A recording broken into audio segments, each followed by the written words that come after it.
नमस्कार, ओम शांति। स्वागत है आप सभी का हमारी इस नई श्रृंखला संपन्नता के पथ पर, जहां हम योग और ज्ञान की बातों को एकदम सरलता से समझते हैं। हमारा आज का विषय है योग की गहराई। योग का गहरा अनुभव ही हमें आध्यात्मिकता के मंजिल तक पहुंचाता है, लेकिन कई बार ऐसा होता है कि हमारा योग गहरा और स्थिर नहीं हो पाता। विकी दिनेश, आपका बहुत स्वागत है हमारी इस खूबसूरत श्रृंखला में। थैंक यू सो मच, बहुत बहुत धन्यवाद। ओम शांति। मैं जानती हूँ कि योग में आप काफी रुचि रखते हैं और ये विषय भी आपके हृदय के काफी नजदीक है। भी जानना चाहेंगे आपसे कि योग को हम गहरा कैसे बनाएं, कौन से ऐसे सहज तरीके हैं जिनसे हम अपना योग बल बढ़ाएं, और ऐसी काफी आंतरिक समस्याएं भी आती है जिससे हमारा योग गहरा नहीं हो पाता है। आध्यात्मिकता में जब तक योग का अनुभव हमारे पास नहीं है, तब तक आध्यात्मिकता को हम पूर्ण रूप से जी नहीं सकते। तब तक आध्यात्मिकता को पूर्ण रूप से हम अपनी जिंदगी में उतार नहीं सकते। योग जो है, इसका क्या मतलब है ये हम समझते हैं। योग का मतलब है जुड़ाव, योग का मतलब है रिश्ता, योग का मतलब है वो निजी संबंध मेरा ईश्वर के साथ बन पाना, है ना। ब्रह्मा कुमारी में हम जो राजयोग सीखते हैं और प्रैक्टिस करते हैं, उसमें हम एक निजी रिश्ता बनाते हैं परमात्मा के साथ, उस शक्ति के साथ जो हमको इस दुनिया में, आज की जो दुनिया है, उस दुनिया में रहने के बावजूद भी ऐसी ऐसी अनुभूतियां देता है, ऐसी ऐसी अनुभूतियां वो शक्ति हमको महसूस करवाती है कि हमारा जिंदगी को देखने का जो नजरिया है, जो ढंग है अपने आप को देखने का, दूसरों को देखने का, वो पूरा परिवर्तन हो जाता है। लेकिन योग करना सरल है, क्योंकि आत्मा का सबसे पहला रिश्ता ही परमात्मा के साथ है। लेकिन जिस तरह के इन्वायरमेंट में हम हैं, जिस तरह के समाज में हम रह रहे हैं, वहाँ सबसे योग करना, सबसे योग लगाना इतना आसान लगता है, लेकिन परमात्मा जिससे मैं निजी रूप से, मूल रूप से जुड़ा हुआ हूँ, उससे योग लगाना बहुत मुश्किल लगता है। क्योंकि मैं चाहता हूँ कि आप इस चीज को समझें कि योग मैं आत्मा परमात्मा के साथ लगाने की कोशिश कर रही हूँ, लेकिन आत्मा और परमात्मा के बीच में एक ही ऐसी चीज है जो हर्डल है, जो उसके लिए एक बाधा है, और वो जो चीज है जो बाधा को उत्पन्न करता है, वो है हमारा मन। हमारा मन है वो दीवार जो आत्मा और परमात्मा जो ऑलरेडी ही मिले हुए हैं, वो ऑलरेडी ही उनमें एक यूनियन, नेचुरल यूनियन है। लेकिन वो मन जो है, वो उन दो शक्तियों को मिलने में जो है वो एक बाधा बन जाता है। ठीक है। हमें आज जो भी सुन रहे हैं, देख रहे हैं, मैं चाहता हूं कि आज हम योग को भी समझें, लेकिन हम मन को भी समझें। जितना हम मन को समझ पाएंगे, उतना हमारे लिए जो योग है वो सरल हो जाएगा। ठीक है। मेरी आत्मा जो है वो हमेशा स्थिर है, वो कभी भी हलचल में नहीं आती, वो संपूर्ण है, उसमें वो सारी अनुभूतियां हैं, वो ऑलरेडी परमात्मा से डीपर वे में बहुत कनेक्टेड है। लेकिन क्योंकि मेरी अवेयरनेस मेरी आत्मा पे नहीं है, मेरी कॉन्शियसनेस मेरी आत्मा पे नहीं है, वो कहाँ पर है? वो है मेरे मन पर। तो जैसे ही मुझे मेरा मन हिलता हुआ दिखाई देता है, मुझे मेरी स्थिति भी हिलती हुई दिखाई देती है। ठीक है। अब हम बात करेंगे कि ये जो अवेयरनेस है, इसको हम मन से परे, मन के बियॉन्ड कैसे लेकर जाएं। ठीक है। हम ये समझते हैं कि मन जो है हमारा सोचने का काम करता है ना। मन केवल सोचने का काम नहीं करता है। मन को समझने के लिए हमें ये समझना सबसे जरूरी है कि ये मन आखिर क्या क्या करता है। ठीक है। 6 ऐसी मूल रूप में क्रियाएं हैं जिसमें मन पूरा दिन क्रियाशील रहता है। ठीक है। ये जो क्रिया है, इनको हम समझने की कोशिश करेंगे। सबसे पहला काम जो हमारा मन करता है वो है भावना, ठीक है। भावना मतलब फीलिंग, ठीक है। ये है इसकी पहली क्रिया। दूसरी इसकी क्रिया है संवेदना। संवेदना यानी कि परसेप्शन। इसको समझने के लिए आप एक हल्का सा, एक इजी सा उदाहरण लीजिए। याद है कई बार हम स्कूल में क्लासरूम में बैठते थे, टीचर पढ़ा रहा है, हमसे टीचर ने पूछा कि मैंने अभी आपको क्या पढ़ाया, तो हम कहते थे, हमारे पास कई बार जवाब नहीं होता था और हम रियलाइज करते थे कि हमारा ध्यान कहीं और था, हमारा ध्यान कहीं और था, मन कहीं और था। तो हम जो चीज हमारे सामने चल रही है उसको भी हम सुन नहीं पाए। तो जो मन है वही सूक्ष्म रूप से सुनने का भी काम करता है, वही सूक्ष्म रूप से देखने का भी काम करता है। तो दूसरी जो मन की क्रिया है वो है संवेदना, परसेप्शन, ठीक है। तीसरी जो मन की क्रिया है वो है संकल्प यानी कि विचार। निरंतर बिना किसी ब्रेक के हमारा मन विचार क्रिएट करता रहता है, एक के बाद एक के बाद एक के बाद एक के बाद उसमें विचार है। विचार भी भावना से जुड़े हुए हैं, हर विचार से भी फिर भावना उत्पन्न होती है। तो ये जो एक क्रिया है इसमें हमारा मन बहुत बिजी रहता है पूरा दिन सोचने में, ठीक है। लेकिन जो संकल्प है, संकल्प अपने आप में बिल्कुल भी आप कहिए कि प्रॉब्लमेटिक नहीं है। संकल्प बहुत अच्छे भी हो सकते हैं। संकल्प के बाद एक और क्रिया आती है जो है मन की चौथी क्रिया, जिसे हम कहते हैं विकल्प। ये विकल्प ऐसे विचार हैं जिनकी दोहरी दशा है, मतलब जो कंफ्यूजन वाले विचार हैं, जो कहते हैं ये करना है या ये करना है, ये अच्छा होगा या ये बुरा होगा, ये ऐसा हो जाएगा या ये वैसा हो जाएगा। जहां हमारा मन कंफ्यूज स्टेट में है उसको हम कहते हैं विकल्प। उसके बाद हमारे मन की एक पांचवी क्रिया है जो है विप्रिया। ये बहुत बहुत इस पे हमें ध्यान देने की जरूरत है। आपने सुना भी होगा कि हम अक्सर ये वाक्य यूज करते हैं या लोगों को देखते कहते हैं ये विप्रिय बुद्धि। विप्रिय का मतलब है जहां हमारा मन अज्ञानता में है। जैसे कि हमें जो लोग सुन रहे हैं या जो लोग आध्यात्मिकता के रास्ते पर हैं, अब आज उनके पास ये ज्ञान है कि मैं शरीर नहीं, मैं आत्मा हूँ। मेरा जो सफर है वो इस स्थूल दुनिया से परे का है, ये सच्चाई आज मुझे पता है। तो मेरे मन को, मेरी आत्मा को ये ज्ञानता की जो रोशनी है ये मिल चुकी है। लेकिन जब तक ये ज्ञान हमको नहीं है तो हम विप्रिय बुद्धि में अपना जीवन काटते हैं। मतलब पूरा जीवन हम इस अज्ञानता में काट देते हैं कि मैं शरीर हूँ, लेकिन मैं शरीर नहीं हूँ। इसी प्रकार से फिर छठी जो हमारे मन की क्रिया है वो है स्मृति, मेमोरी। मेमोरी हर चीज में हमें, जब हम उसको अपने मन में बिठा लेते हैं तो वो एक याद के रूप में हम उसको अपने मन में रजिस्टर कर पाते हैं, है ना।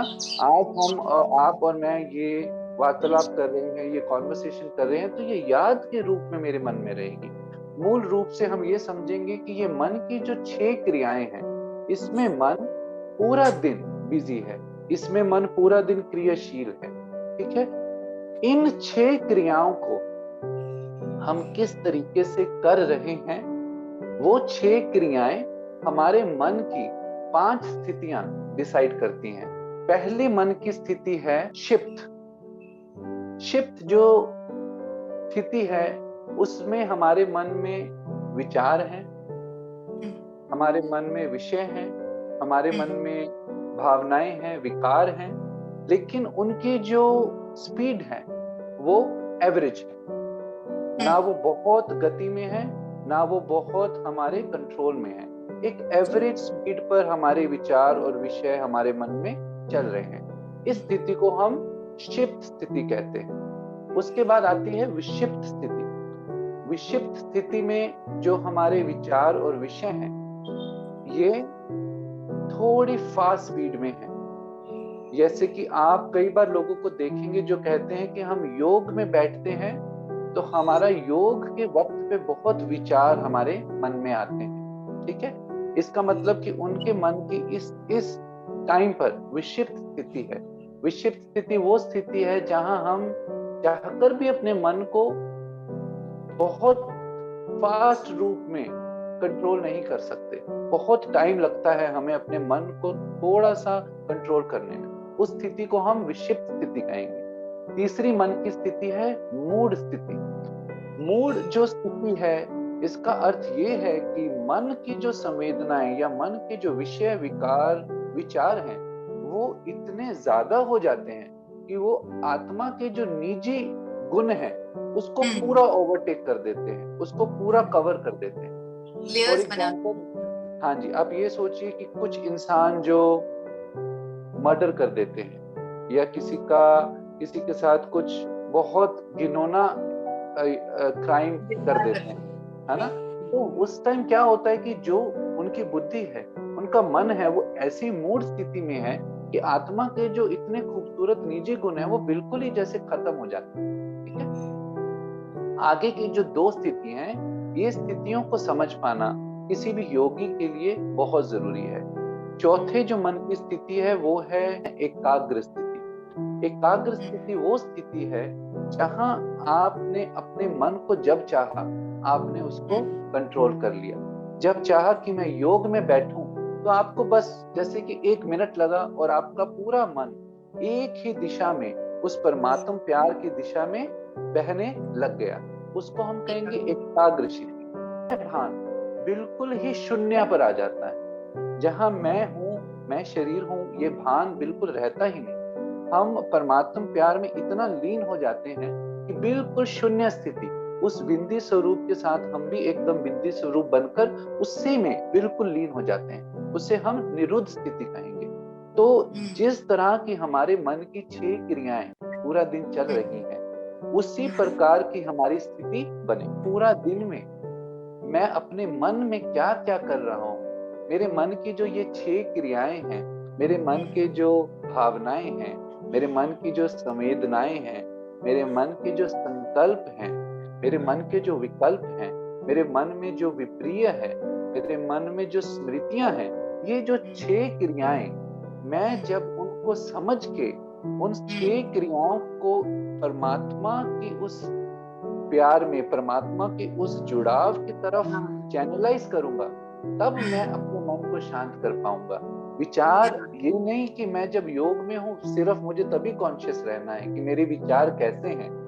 मुझे हमेशा कॉन्शियस रहना है कि मेरे विचार कैसे हैं। ठीक है, मुझे अपनी संवेदनाओं का सिर्फ तभी ध्यान नहीं रखना है जब मैं योग में हूँ, पूरा दिन ध्यान रखना है। अपने विकल्पों का तभी नहीं ध्यान रखना है जब मैं योग में हूँ, पूरा वक्त ध्यान रखना है, पूरा दिन ध्यान रखना है। अपनी विप्रिय, अपनी जो स्मृतियां हैं उनको शुद्ध रखना है। उनको इस दुनिया में जो इग्नोरेंस है, जो अज्ञानता है, उसमें बहने नहीं देना है। कहते हैं ना कि माया जीत नहीं, माया जीत बनना है, माया के साथ मुझे बहना नहीं है। तो पूरा जो ये कहते हैं ना कि डोर पूरी जो योग की हमारे मन के हाथ में है, तो मुझे अपने मन के हाथ से लेकर अपनी आत्मा को अपने हाथ में लेना है ना? तो आत्मा और परमात्मा का जो जुड़ाव है, जो कनेक्शन है, उसको तो मैं नहीं समझता कि कोई भी योगी अपने शब्दों से बयान कर सकता है। वो इतना खूबसूरत, इतना गहरा है। लेकिन उस एकाग्र स्थिति को, उस निरुद्ध स्थिति को, परमात्मा के साथ उस खूबसूरत यूनियन को मैं तब एक्सपीरियंस कर सकता हूँ जब मेरा मन शांत है। और मन शांत करने के लिए मुझे ये 6 क्रियाओं को पूरा दिन मैं उसको कैसे यूज में ला रहा हूँ वो ध्यान रखना है। और अपने मन की स्थिति को हमेशा एकाग्र और फिर निरुद्ध स्थिति में मुझे टिकाकर रखना है। तो हम देख पाएंगे कि हम अपने मन को समझ पा रहे हैं। जितना हम अपने मन पर पूरे दिन में ध्यान देंगे, उतना ही हमारा मन, हमारे लिए हमारे मन को योग के वक्त शांत करना आसान रहेगा। और जब पूरा दिन ही मेरा योग परमात्मा से जुड़ा रहेगा तो मन ऑटोमेटिकली ही शांत रहेगा। तो ये दोनों चीजें आपस में इंटरकनेक्टेड हैं। दूसरी चीज मैं ये जानता हूँ कि बहुत हमारे भाई बहन ये कई बार शिकायत करते हैं कि मन में जब वो योग करते हैं तब बहुत विचार आते हैं। तो आपको जो मन में जो विचार, उस प्रकार के जो विचार आते हैं जो विचार नहीं है, जो एक्चुअली में संकल्प नहीं है, उन्हें हम विकल्प कहते हैं, क्योंकि वो कंफ्यूज स्टेट में है, वो क्वेश्चन मार्क के साथ आपके सामने आके खड़े हो जाते हैं। तो आप जब योग में बैठते हैं तो उन विचारों को, उन विकल्पों को आपको आंसर करना है पॉजिटिवली। परमात्मा प्यार में जुड़कर, परमात्मा से कनेक्ट होकर आपको उनको पॉजिटिवली रिप्लाई करना है। जब आप अपने विचारों को पॉजिटिवली रिप्लाई करेंगे तो आप देखेंगे कि आपके विचार धीरे धीरे खत्म हो जाएंगे। तो जितना मन आपका शांत है, जितना वो मन की कहते हैं दीवार कम है, उतना ही आत्मा और परमात्मा आपस में बहुत गहरे रूप से जो है वो जुड़ सकते हैं। तो हमें अपने मन का ध्यान पूरे दिन में रखते रहना है, हर घंटे, हर मिनट, हर पल, ठीक है। और जैसे ही हम कहते हैं ना, बहुत वो सुंदर हमारे ज्ञान में एक वाक्य है कि मन जीते माया जीते और माया जीते जगत जीते। जैसे ही मन पर विजय पाएंगे, ऑटोमेटिकली माया पे विजय पाएंगे। जैसे ही माया पर विजय पाएंगे, ऑटोमेटिकली जगत पे, ये जो स्थूल संसार में हम फंसे हैं, इससे हम ऊपर उठ के वो परमात्मा सूक्ष्म शक्ति के साथ, वो अपलिफ्टिंग पावर के साथ हम अपने आप को जोड़ पाएंगे और मन की बाधा को हम खत्म कर पाएंगे। देखिए दिनेश, आपने बहुत सुंदर तरीके से बताया कि योग बढ़ाना है, बल बढ़ाना है तो मन को स्थिर कीजिए, मन में पॉजिटिव थॉट्स लाइए और दिन भर में अटेंशन रखिए कि आपका मन किस जगह भाग रहा है, आपका मन क्या सोच रहा है। सो मन पे अटेंशन रखना दिन भर में, ये एक प्रैक्टिस है एंड इवेंचुअली वो ऑटो मोड पे जैसे चले जाते हैं तो आपका मन एक बैलेंस स्टेट पे आता है, जिससे आपका योग बल भी सहज बढ़ जाता है। मन जीते माया जीत, माया जीते जगत जीत, इस चीज के अर्थ को अगर अपने हृदय में समा ले तो योग परमात्मा अनुभूतियों की सफल कोशिश बन जाएगी। विकी दिनेश, आपका बहुत बहुत धन्यवाद। आपने इतने सुंदर और सहज तरीके से हम सबके सामने योग की गहराई को रखा और मैं आशा करती हूँ कि हमारे सारे दोस्तों को इस विषय में लाभ मिला होगा। तो हम आप सभी से मिलेंगे अगली श्रृंखला में एक नए विषय के साथ। तब तक आप अपना ध्यान रखिए, सुरक्षित रहिए, अपना योग बल बढ़ाते रहिए, अटेंशन रखिए अपने मन पे। नई श्रृंखला में मुलाकात होने तक आपसे हम यही विदा लेते हैं। ओम शांति।